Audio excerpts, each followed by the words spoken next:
Welcome to our special educare. আবারও একটি গুরুত্বপূর্ণ চাঞ্চল্যকর তথ্য নিয়ে চলে এলাম। ৩২,০০০ চাকরি বাতিল মামলায় কিন্তু প্রাথমিক শিক্ষা পর্ষদকে ভয়ঙ্কর তথ্য জমা দেওয়ার নির্দেশ দিলেন মাননীয় বিচারপতি মহাশয়ের ডিভিশন বেঞ্চ। কলকাতা হাইকোর্টের বিচারপতি মাননীয় তপব্রত চক্রবর্তী ও মাননীয় ঋতুব্রত কুমার স্যারের ডিভিশন বেঞ্চে ৩২,০০০ চাকরি বাতিল মামলায় কিন্তু প্রাথমিক শিক্ষা পর্ষদকে ভয়ঙ্কর রিপোর্ট জমা দেওয়ার কথা বলা হয়েছে। কি ছিল সেই রিপোর্টে? গত ৭ আগস্ট ৩২,০০০ চাকরি বাতিল মামলা অর্থাৎ ম্যাট নম্বর 873/2023 এই মামলার কিন্তু শুনানি হয় বেলা ২টো নাগাদ।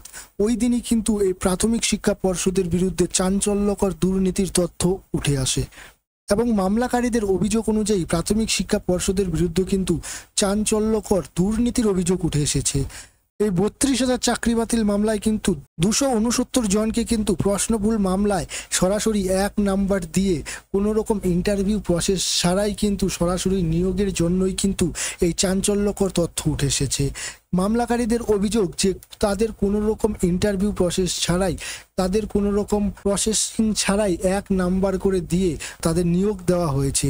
এই নিয়েই কিন্তু বাদে বিবাদ এবং গত ৩০ নভেম্বর ২০১৭ সালে যে রেজুলেশনের মধ্য দিয়ে এই ২৬৯ জনকে চাকরি দেওয়া হয়েছিল সেই রেজুলেশনকে কিন্তু জমা দেওয়ার নির্দেশ দেয় কলকাতা হাইকোর্টের ডিভিশন বেঞ্চের বিচারপতি তপব্রত চক্রবর্তী ও ঋতুব্রত কুমার স্যার। এবং এই মামলার পরবর্তী শুনানি কিন্তু ৮ আগস্ট ২০২৫ অর্থাৎ আজকে কিন্তু এই মামলার গুরুত্বপূর্ণ শুনানির ডেট আছে। আজকেই কিন্তু এই মামলা কোন দিকে যাবে তা একটি দিক নির্দেশ হওয়ার চরম সম্ভাবনা আছে। আজ কিন্তু এই মামলার জন্য খুবই গুরুত্বপূর্ণ একটা দিক। আর এই মামলার আপডেট কিন্তু সবার আগে এই চ্যানেলের পক্ষ থেকে নিয়ে আসা হবে।